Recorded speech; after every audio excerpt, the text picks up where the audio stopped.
Legend of Chun-Li. Now this was a terrible week for movies. The only two movies that wide release were Street Fighter and the Jonas Brothers 3D Concert Extravaganza. Now, it's not like anyone was actually planning on seeing this movie. I don't know why I did. Surprisingly, there's actually a good amount of people in the theater because Fox put absolutely no effort into marketing this movie. I did not see one single ad for it on TV. The only ad I saw for it that I did not look up myself on the internet was in the theater when I saw Push. Yes, it's not that big of a surprise, but this movie does suck. Now, the action really is not horrible. I was expecting the camera work to suck. It really didn't. Some of the action was actually pretty fun.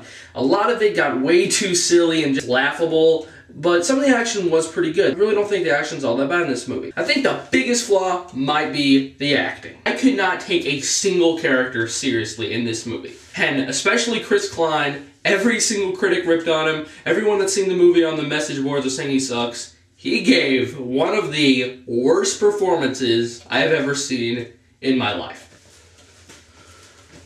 I think we should go right now.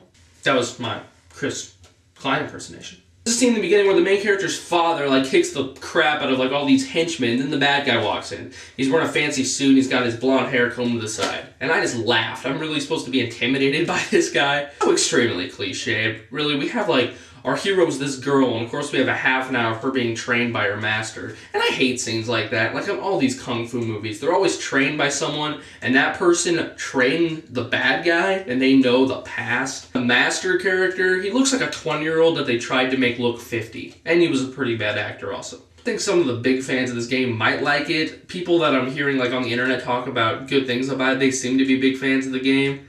But others are saying that it really doesn't have anything to do with the game. So I don't really know. But really, there's just nothing really here. We've seen it all before. We've seen it done way better. The cast is terrible. The acting's laughable. The writing is just terrible. Some of the dialogue was some of the lamest stuff I have ever heard recently. I think my favorite line was, "Your father was milking my operation, but you'll soon realize that even milk has an expiration date."